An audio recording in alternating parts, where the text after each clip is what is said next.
રાત્રે વરસેલા વરસાદથી દાહોદ જળમગ્ન થયું। દાહોદ સહિત આસપાસના વિસ્તારોમાં વરસાદ વરસ્યો। પરેલ વિસ્તારના રેલવેના ગરનાળામાં પાણી ભરાયા છે।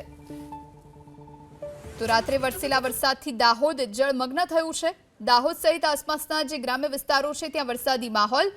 પરેલ વિસ્તારના રેલવે ગરનાળામાં પાણી ભરાયા છે। ગરનાળામાંથી પસાર થતી કાર ફસાઈ ગઈ, લોકોની મદદથી બહાર કઢાઈ। દાહોદના રેલવેનું ગરનાળું દ્રશ્યો આપ જોઈ શકો છો કે જે વિસ્તારમાં લોકો હાલ તો જોખમી રીતે પસાર થઈ રહ્યા છે। પોતાના વાહન જે ઘૂંટણસમાં પાણી છે તેમાંથી જોખમી રીતે પસાર કરી રહ્યા છે। ખાસ કરીને વાત કરીએ તો હાલ દાહોદમાં જે મોડી રાતે ધોધમાર વરસાદ અનેક વિસ્તારમાં વરસ્યો હતો ત્યારે દાહોદનું જે હાલ તો રેલવે નજીક આવેલું વાંદરિયા ગામ છે તેનું જે તળાવ છે તે ઓવરફ્લો થયું છે। દ્રશ્યો આ બતાવવા માંગીશ। હાલ તો જે ગરનાળું છે તેમાં પાણી ભરાતા અનેક જે વાહનો છે તેઓ અહીંથી જ્યારે જોખમી રીતે પસાર થઈ રહ્યા છે। ખાસ કરીને રેલવે વિભાગની બેદરકારી કહી શકાય। હાલ તો અનેક જે વાહનો છે, જે કાર છે, મોટા વાહનો છે તે પણ રિક્ષા પણ આમાં બંધ થઈ છે। કોઈ મોટી જાનહાનિ થાય તો નવાઈ નથી। હાલ તો જે ગઈકાલે આમાં પાણી ભરાયા હતા અને હવે વધારે જે પાણી જોવા મળી રહ્યું છે, જો વરસાદી માહોલ વધુ થાય અને જે પાણીના સ્તર વધે તો ક્યાંક ને ક્યાંક કેટલાક જે વાહન ચાલકો છે તેઓ માટે જોખમ કહી શકાય।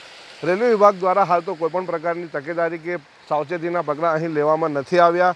ખાસ કરીને મોડી રાતથી જે વરસાદ વરસતા આ જે ગરનાળું છે ત્યાંથી 7 બંગલા પરેલથી જતો રસ્તો અને જે રેલવેનું દવાખાનું છે ત્યાં જતા રસ્તાઓ દર્દીઓ તેમજ અધિકારીઓ કર્મચારીઓ અહીંથી પસાર થતા હોય છે। પણ હાલ તો અહીં જે પાણી તળાવના ભરાતા અને જે ગરનાળું છે તેમાં પાણી ભરાતા હાલ જે દ્રશ્યો આપ સામે જોઈ રહ્યા છો, મુખ્ય દિલ્હી મુંબઈ રેલ માર્ગ છે તેના નીચેનું જે ગરનાળું છે તેમાં ઘૂંટણસમાં પાણી ભરાયા છે। અને હાલ જે સાવચેતીના કોઈપણ પગલાં અહીં જોવા નથી મળી રહ્યા, પણ કેટલાક વાહન ચાલકો 4 વ્હીલર 2 વ્હીલર 3 વ્હીલર કેટલાક જે લોકો જે રાહદારીઓ છે તેઓ પણ જોખમી રીતે અહીંથી પસાર થઈ રહ્યા છે। મનીષ જૈન, એબીપી અસ્મિતા, દાહોદ।